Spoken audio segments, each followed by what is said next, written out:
Hakim-Hakim 12. Orang-orang Efraim dikerahkan dan mereka bergerak ke arah utara, lalu berkata kepada Yeftah, "Mengapa engkau bergerak menyeberang untuk memerangi orang Amon, tetapi tidak memanggil kami untuk maju bersama-sama dengan engkau? Sebab itu kami akan membakarmu bersama-sama dengan rumahmu."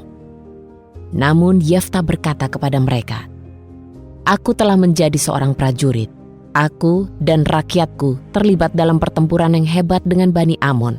Dan aku memanggil kamu, tetapi kamu tidak menyelamatkan aku dari tangan mereka. Ketika aku melihat bahwa kamu tidak menyelamatkan aku, maka aku mempertaruhkan nyawaku dan pergi melawan Bani Amon itu. Lalu Yahwe menyerahkan mereka ke dalam tanganku. Sekarang, mengapa kamu mendatangi aku pada hari ini untuk bertengkar denganku?" Kemudian Yeftah mengerahkan semua orang Gilead untuk berperang melawan suku Efraim dan mengalahkannya.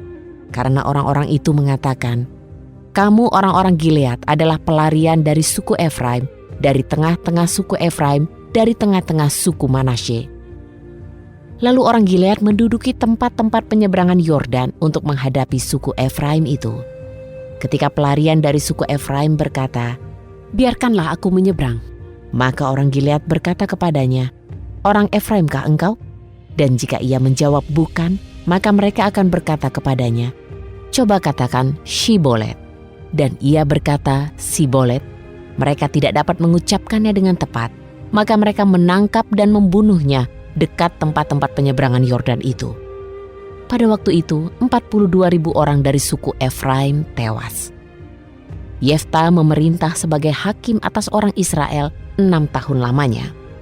Kemudian Yeftah, orang Gilead itu mati dan dikuburkan di sebuah kota di wilayah Gilead. Sesudah dia, Ebsan dari Betlehem memerintah sebagai hakim atas orang Israel.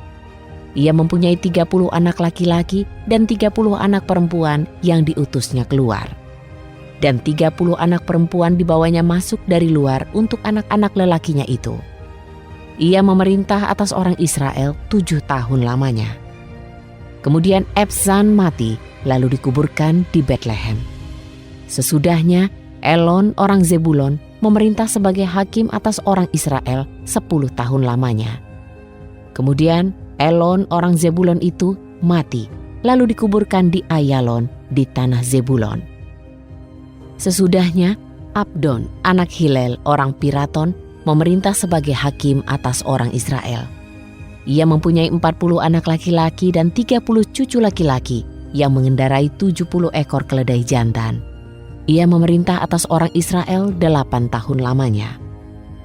Kemudian Abdon anak Hilel orang Piraton itu mati dan dikuburkan di Piraton di tanah Efraim di pegunungan orang Amalek.